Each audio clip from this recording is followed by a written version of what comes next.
আমি হই অত্যাচারী, ইতর, মিথ্যাবাদী, ধর্ষক, খুনি, লম্পট, কোনো সমস্যা নেই। শুধু মুখে বলবো মাশাআল্লাহ, আলহামদুলিল্লাহ, জাযাকাল্লাহ খায়রান।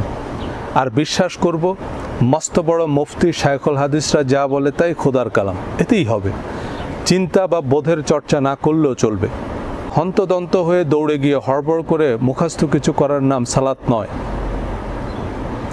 অনেকে আবার নামাজ প্রতিষ্ঠার অর্থ পিটিয়ে নামাজ পড়ানো বোঝেন এবং ইসলামের দলগুলোর রাষ্ট্র ক্ষমতায় যাওয়ার জন্য এই নামাজ কায়েম একটি প্রধান ইশতেহার। সর্বনাশ। আবার অনেক সেকুলার মানুষের কাছে নামাজ এক অর্থহীন আনুষ্ঠানিকতা। একমাত্র আল্লাহ ছাড়া আর কোনো সামাজিক বাহবা বা লোক দেখানোর উদ্দেশ্য থাকলে তা যে একমাত্র আল্লাহর ইবাদত নয় তা বুঝতে আকায়েদের পণ্ডিত হতে হয় না। আর যে ইবাদত একমাত্র আল্লাহর উদ্দেশ্যে নয় তার নাম যে শিরক, তা কোন মুসলমান জানে না। নামাজ না পড়ার গুনাহ মাফ হবে, কিন্তু শিরকের গুনাহ কি মাফ হবে? আমরা যে একমাত্র আল্লাহর জন্য নামাজ পড়ি না তা আমাদের দৈনন্দিন কর্মকাণ্ড থেকে বেশ পরিষ্কার বোঝা যায়। শুধু নামাজ নয়, আমাদের প্রধান ধর্মীয় আচার অনুষ্ঠান থেকে জীবনকে বিচ্ছিন্ন করায় পুরো ধর্মটাই নিষ্প্রাণ আনুষ্ঠানিকতা, অনর্থক লৌকিকতা, অতি প্রাকৃতিক বা রহস্যময় কল্পকাহিনীতে পরিণত হয়েছে, যা ঢেকে গেলানোর মতো গিলতে বা গেলাতে হচ্ছে। সালাতের প্রথম ভিডিওটির মূল উপজীব্য বিষয় ছিল কোরআনের নিরবিচ্ছিন্ন অনুসরণ, অর্থাৎ জীবনের প্রতিটা ক্ষেত্রে ছায়ার মতো কোরআনের নিরবিচ্ছিন্ন অনুসরণ করাই সালাত প্রতিষ্ঠা। সে ভিডিওটি যদি না দেখে থাকেন আমি ইনসিস্ট করব দেখার জন্য। কেবলমাত্র কোরআনের নিরবিচ্ছিন্ন অনুসরণ অর্থেই সালাত বেহেশতের চাবি। সালাত অন্যায় অনৈতিক কাজ থেকে ফিরায় রাখে এবং সালাত প্রতিষ্ঠার আন্দোলন যুক্তিসঙ্গত। কোরআন কায়েম করার অর্থ সাম্য, নৈতিকতা ও ন্যায়ভিত্তিক সমাজ বা রাষ্ট্র গঠন। কিন্তু আমাদের জীবনে কোরআনের নিরবিচ্ছিন্ন অনুসরণ এবং সমাজে কোরআন প্রতিষ্ঠা কল্পনাতীত কঠিন, ধারণাতীত দুরূহ ব্যাপার। আমরা যারা সমাজ এবং রাষ্ট্রে কোরআন প্রতিষ্ঠার আন্দোলন করছি তারা কোরআনও বুঝি না, সমাজ বা রাষ্ট্রও বুঝি না। কোরআন কায়েম করতে হলে সবার আগে নিজের জীবনে কোরআন প্রতিষ্ঠা করতে হবে। এই ভিডিওতে আমি প্রার্থনা অর্থে নামাজের তাৎপর্য নিয়ে কথা বলবো। আমাদের প্রচলিত নামাজের যে ধারণা তার সাথে কোরআনে বর্ণিত সালাতের সম্পর্ক তৈরি করা কঠিন, কিন্তু কোরআনের যে ধারণাগুলোর সাথে আমাদের প্রচলিত নামাজকে খুব সহজেই যুক্ত করা যায় তা হচ্ছে দোয়া। যেমন জানাজা নামাজ মানে মৃত ব্যক্তির জন্য দোয়া। এছাড়া প্রার্থনা, আল্লাহর সাহায্য কামনা, আল্লাহর প্রশংসা, আল্লাহর ইচ্ছার কাছে নিজেকে সমর্পণ করার দৃঢ় প্রত্যয় ব্যক্ত করা, অর্থাৎ রুকু এবং সিজদা, আল্লাহর শ্রেষ্ঠত্ব ঘোষণা বা তাকবীর, একমাত্র আল্লাহর ইবাদত বা আনুগত্যের প্রতিজ্ঞা পুনর্ব্যক্ত করা, জিকির বা আল্লাহর স্মরণ, তাসবিহ বা আল্লাহর গুণকীর্তন, দুরুদ বা নবীজির প্রতি দোয়া ও সালাম, তাজকিয়া বা আত্মশুদ্ধি। কোরআনের এই নির্দেশগুলিকে একত্রিত করে সালাত নাম দেওয়া হয়েছে। কেন দেওয়া হয়েছে? হাদিস অনুযায়ী। এরপর সেটাকে নামাজ নাম দেওয়া হয়েছে কি অনুযায়ী? মুঘল সম্রাটদের ইচ্ছা অনুযায়ী। এটা শুধু নাম হলে সমস্যা ছিল না, সমস্যা হচ্ছে আমাদের দৈনন্দিন ধর্মচর্চার বেশিরভাগ কিছুই কোরআন, হাদিস, ফিকহ ভিত্তিক নয়। আমাদের মহান সম্রাটদের ইচ্ছার ভিত্তিতে করি। ব্রিটিশ না থাকলেও ব্রিটিশদের ভাষা, সংস্কৃতি, আইন আছে এবং থাকবে। আকবর না থাকলেও আকবরের দ্বীন এলাহি আছে। শিয়াদের কাফের ফতোয়া ধুলেও শিয়াদের অনেক বিশ্বাস চর্চা আমরা নিজেদের অজান্তেই বয়ে বেড়াচ্ছি। এই কোরআন বিরুদ্ধ জগা খিচুড়ি ধর্মচর্চার বিরুদ্ধে কথা বললেই উল্টা আহলে কোরআন, নাস্তিক, মুরতাদ গালি শুনতে হয়। কোরআন যেটাকে সাদাকা বলেছে আমরা সেটাকে জাকাত বলি। কেন বলি? রোগ জটিল না হলে কি কেউ বিশেষজ্ঞ সার্জন ডাকবে? জাকাত মানে দান নয়, পরিশুদ্ধ করা। যেমন তাজকিয়া আর নফস, আত্মাকে পরিশুদ্ধ করা। জাকাত নিয়ে একটি আলাদা ভিডিওতে বলবো। যাই হোক, কোরআনে সালাত শব্দটি প্রার্থনা অর্থেও ব্যবহৃত হয়েছে। সালাত বা নামাজ মানে দোয়া বা প্রার্থনা। সূরা আত-তাওবা 103 নং আয়াতে দোয়া অর্থে সালাত ব্যবহৃত হয়েছে। ওয়াসাল্লি আলাইহিম ইন্না সলাতাকা সাকানুল লাহুম। আর তাদের জন্য দোয়া করো, নিশ্চয়ই তোমার দোয়া তাদের জন্য প্রশান্তিকর। কোরআনে প্রার্থনা অর্থে দোয়া শব্দটির ব্যবহারই বেশি স্পষ্ট। সূরা গাফির 60 নং আয়াত, ওয়াকালা রাব্বুকুম উদউনি আস্তাজিব লাকুম। তোমাদের প্রতিপালক বলেন, তোমরা আমাকে ডাকো, আমি তোমাদের ডাকে সাড়া দিব। সূরা আরাফ 55 নং আয়াত, তিনি বলেন, উদউ রাব্বাকুম তাদাররুআন ওয়া খুফিয়া। তোমরা কাকতি মিনতি সহকারে ও সঙ্গোপনে তোমাদের প্রতিপালককে ডাকো। সূরা বাকার 186 নং আয়াত, উজিব দাওয়াতাদ দাঈ ইজা দাআন ফালিয়াস্তাজিবু লি, আমি আহ্বানকারীর ডাকে সাড়া দিই যখন সে আমাকে ডাকে, সুতরাং তারা যেন আমার ডাকে সাড়া দেয়। সূরা নামল 62 নং আয়াত, আম্মা ইয়াজিবু মুত্তারান ইজা দাআহু ওয়া ইয়াকশিফুস সুআ, অথবা উপাস্য তিনি যিনি আর্তের আহ্বানে সাড়া দেন যখন সে তাকে ডাকে এবং বিপদ আপদ দূরীভূত করেন। সূরা আল ওয়াকিয়া 74 নং আয়াত, ফাসাব্বিহ বিসমি রাব্বিকাল আযীম, অতএব তোমরা মহান রবের নামে তাসবিহ পাঠ করো। সূরা আলার প্রথম আয়াত, সাব্বিহ ইসমা রাব্বিকাল আ'লা, তুমি তোমার সুমহান রবের নামে তাসবিহ পাঠ করো। আগের ভিডিওতে আরও বিশদ বলেছি যে এগুলোকে সালাতের সাথে সম্পর্কিত করা যায় দোয়া বা প্রার্থনা অর্থে, কিন্তু আমাদের দোয়ায় আমাদের ভাগ্যে কোনো পরিবর্তন আসে না, কারণ কি প্রার্থনা করি, কেন করি তাই আমরা জানি না। আমাদের প্রার্থনা কবুল হয় না কারণ আমরা যা চাই তার যোগ্য আমরা নই। যোগ্যতা অর্জন না করে আবেদন করলে আবেদন বিবেচনা তো বহুদূর গৃহীতই হবে না। যেমন বিশ্ববিদ্যালয়ে ভর্তি হতে উচ্চ মাধ্যমিক পরীক্ষায় পাশ করতে হবে। এখন কেউ পঞ্চম শ্রেণী পাশ না করে বিশ্ববিদ্যালয়ে ভর্তির আবেদন করলে কর্তৃপক্ষ তার আবেদনপত্র গ্রহণই করবে না, কারণ তার আবেদনের যোগ্যতাই নাই। আমি এখন বিশেষ পরীক্ষার জন্য আবেদন করলে পিএসসি আমাকে প্রিলিমিনারি পরীক্ষার জন্যও ডাকবে না, কারণ আমার আবেদন করার বয়সই নেই। একইভাবে আমরা আবেদন করার ন্যূনতম যোগ্যতা যাচাই না করেই আল্লাহর দরবারে মিলিয়নিয়ার বিলিয়নিয়ার বিভিন্ন পদে আবেদন করি, যা কর্তৃপক্ষের বিবেচনা তো বহুদূর প্রাথমিক বাছাই বাদ পড়ে। যার যোগ্যতা আছে সে আপাত দৃষ্টিতে আল্লাহর দুশমন হলেও আল্লাহ তাকেই $বিলিয়ন দিচ্ছেন, নেতৃত্ব, কর্তৃত্ব, সম্মান, মর্যাদা, রাজত্ব দিচ্ছেন। এটাই আল্লাহর চিরন্তন নিয়ম, তার বিধিত প্রকৃতির অলঙ্ঘনীয় আইন।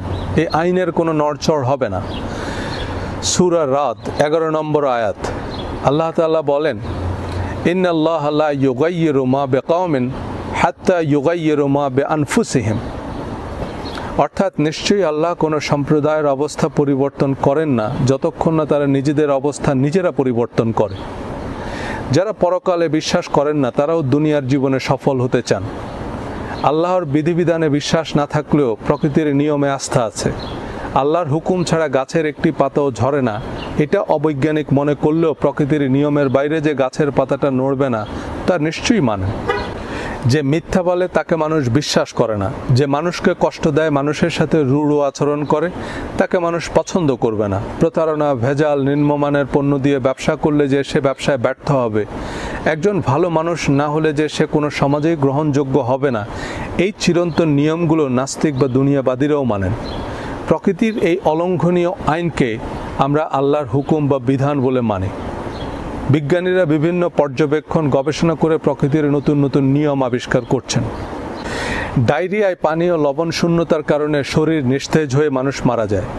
খাবার স্যালাইনের মাধ্যমে পানি ও লবণের সরবরাহ ঠিক রাখলে ডায়রিয়াজনিত মৃত্যু হবে না। এটাই প্রকৃতির নিয়ম, যাকে আমরা আল্লাহর ইচ্ছা বলি। এ নিয়মের বাইরে গেলে আস্তিক নাস্তিক যেই হোক, ফলাফল অনিবার্য। খাবার স্যালাইন আবিষ্কারের আগেও এটাই ছিল প্রকৃতির বিধান, শুধু মানুষ তা জানত না। এই সৌরজগৎ, বিশ্বজগতের সব কিছুই একটা সুনির্দিষ্ট নিয়ম মেনে চলে। প্রকৃতির অবধারিত নিয়ম অমান্য করলে প্রকৃতি তার নিজস্ব নিয়মে সাইক্লোন, মহামারী, ভূমিকম্প বা জলোচ্ছ্বাস দিয়ে আমাদের নিশ্চিহ্ন করে আবার নতুন প্রজন্মের জন্য নিজেকে সারিয়ে তুলবে। বন উজাড় করলে, পরিবেশ জীববৈচিত্র্য ধ্বংস করলে বিশ্বের তাপমাত্রা বাড়বে, মেরু অঞ্চলের বরফ গলবে, সমুদ্রপৃষ্ঠের উচ্চতা বাড়বে, পার্মাফ্রস্ট সয়েল গলে হাজার বছরের পুরনো ব্যাকটেরিয়া, ভাইরাস লোকালয়ে ছড়িয়ে পড়বে।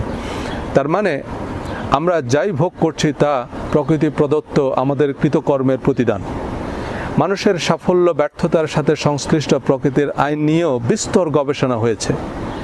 এসব গবেষণায় জয় পরাজয়, সাফল্য ব্যর্থতার চূড়ান্ত নিয়ম উদ্ঘাটন করেছে। সঞ্জুর যুদ্ধ জয়ের কালজয়ী নীতিমালায় বলেছেন যে সেনাবাহিনীর নৈতিক মনোবল আর বিপুল জনসমর্থন নাই, তাদের সংখ্যা সমরাস্ত্র যাই হোক তারা যুদ্ধ জিততে পারবে না। খলিফা ওমর রাদিয়াল্লাহু তাআলা আনহু অর্ধেক পৃথিবীর আমির হয়েছেন, কারণ তার ন্যায়পরায়ণতা, সুশাসনের খবর প্রতিটি জনপদে ছড়িয়ে পড়েছে।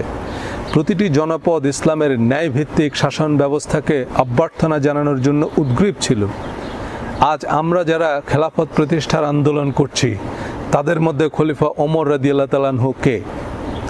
সফল হতে হলে সাফল্যের জন্য নিজেকে যোগ্য করে গড়ে তুলতে হবে, নইলে শুধু প্রার্থনায় সাফল্য মিলবে না। ইন্নাকা লা তানজি মিনাশ শাওকিল আইনাব, কাটা গাছ লাগিয়ে আঙ্গুর আশা করলে তা থেকে আঙ্গুর মিলবে না।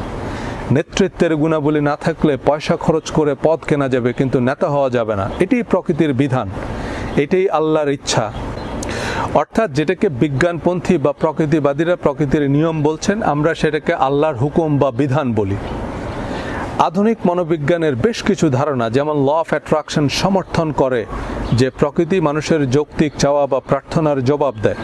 এ কারণেই মানুষ মেডিটেশন বা ধ্যান যোগে ইতিবাচক চাওয়ায় মনোনিবেশ করে, ইতিবাচক মন ছবি আঁকে, সাফল্য বিজয়ের ভাবনায় মনোসংযোগ করে, এবং আমরা যা ভাবি, চিন্তা করি, বিশ্বাস করি, আমাদের অবচেতন মান তা অর্জনের পথেই আমাদের চালিত করে, তাড়িত করে। আমরা সেই আরাধ্য লক্ষ্যে পৌঁছাতে নিরলস চেষ্টা চালাই এবং দিন শেষে আমরা ইতিবাচক বা প্রার্থিত ফলাফলই পাই। আমরা যখনই নেতিবাচক চিন্তা করি, আমাদের অবচেতন মন সে অমূলক ভয়ভীতি, সীমাবদ্ধতাকেই বাস্তব বলে মনে করে এবং আমাদের কর্মবিমুখ বসিয়ে রাখে। আর এই কর্মবিমুখতার ফলাফল স্বাভাবিকভাবেই নেতিবাচক। সুতরাং আমাদের জীবনে যা কিছু ঘটছে তা প্রকৃতির অবধারিত নিয়মেই ঘটছে। অনেক সময় অনেক কিছু অলৌকিক মনে হলেও তাও প্রকৃতিরই নিয়ম, শুধু আমরা তার ব্যাখ্যা জানি না। যখনই আমরা প্রকৃতির রহস্যময় নিয়মকে অনাবৃত করতে পারবো, তখন আর সেটা রহস্যময় নয়। আমরা বিশ্বাসীরা শুধু বিশ্বাস করি যে এই প্রকৃতি সর্বশক্তিমান স্রষ্টার বিধিত নিয়ম। আল্লাহর আকৃতি, আকার সম্পর্কে আমরা কিছুই জানি না, শুধু বিশ্বাস করি যে তিনি এই বিশ্ব ব্রহ্মাণ্ডের অলঙ্ঘনীয় নিয়মের নিয়ন্ত্রক। আমরা বিশ্বাসীরাও তাকে বিভিন্ন নামে ডাকি, বিভিন্ন বিশেষণে বৈশিষ্ট্যমণ্ডিত করি। তার সম্পর্কে তিনি আমাদের যা জানিয়েছেন, এর বাইরে তার প্রকৃত ব্যাখ্যা বা চিত্র আমরা ধারণা বা কল্পনাও করতে পারি না। শুধু বিশ্বাস করি তিনি সর্বশক্তিমান, তিনি সর্ববিষয়ে ক্ষমতাবান। বিজ্ঞানবাদীরা প্রকৃতির বিধানকে অলঙ্ঘনীয় মানেন, প্রকৃতির অসীম শক্তিমত্তায় বিশ্বাস করেন, প্রকৃতিতেই আস্থা রাখেন, প্রকৃতির নিয়মেই ভরসা রাখেন। তাই আমি যখন সর্বশক্তিমান আল্লাহর কাছে প্রার্থনা বলবো, আপনি প্রকৃতিবাদী হলে সর্বশক্তিমান প্রকৃতির কাছে প্রার্থনা বুঝবেন। আমরা আল্লাহর কাছে প্রার্থনা করি, কিন্তু প্রকৃতির নিয়মের বাইরে কোনো কিছুই প্রার্থনায় মিলবে না। তাই প্রার্থনার আগে প্রার্থনা কি তা জানতে হবে, কি চাইতে হবে তা বুঝতে হবে, নাহলে প্রার্থনায় নিষ্ফল হতাশাই মিলবে। নামাজের প্রতি রাকাতে আমরা সূরা ফাতিহা পড়ি। এই সূরা ফাতিহায় আমরা যা বলি তা যদি আমরা আমাদের জীবনের জিপিএস হিসাবে সেট করি, we will never get lost. কিন্তু আমরা কতজন সূরা ফাতিহার অর্থ জানি, মর্মার্থ বুঝি? করোনা ভাইরাস থেকে বাঁচতে সবাই ফেসবুকে প্রোফাইল পিকচার দিচ্ছেন, আল্লাহুম্মা ইন্নী আউযু বিকা মিনাল বারসি ওয়াল জুনুনি ওয়াল জুজামি ওয়া মিন সাইয়্যিল আসকাম, যার সাথে করোনারও কোনো সম্পর্ক নাই, কোরআনেরও কোনো সম্পর্ক নাই। কিন্তু স্বয়ং আল্লাহ কোরআনের পার্মানেন্ট প্রোফাইল পিকচার হিসাবে সেট করেছেন সূরা ফাতিহা। এই বিশ্বজাহানে আল্লাহর কাছে সূরা ফাতিহার চেয়ে প্রিয় আর কোনো প্রার্থনা নাই। সূরা ফাতিহাকে আল্লাহ শেফা বলেছেন। এই শেফা শারীরিক সুস্থতার চেয়েও বেশি কিছু। বিশ্ব স্বাস্থ্য সংস্থা সুস্থতার সংজ্ঞা দিয়েছে শারীরিক, মানসিক এবং আত্মিকভাবে ভালো থাকা। শারীরিক সুস্থতার চেয়ে মানসিক সুস্থতা অনেক বেশি জরুরি। শারীরিক অসুস্থতার চেয়ে মানসিক অসুস্থতা অনেক ভয়াবহ। ক্যান্সারের যন্ত্রণায়ও মানুষ আত্মহত্যা করে না, কিন্তু মানসিক যন্ত্রণায় করে। মানসিক অসুস্থতার চেয়ে ভয়ঙ্কর হচ্ছে আত্মিক অসুস্থতা। আত্মার অসুখ হচ্ছে যখন সৎ, সত্য, ন্যায়, নীতি, নৈতিকতা, মানবিক মূল্যবোধে আমাদের আত্মার অরুচি তৈরি হয়।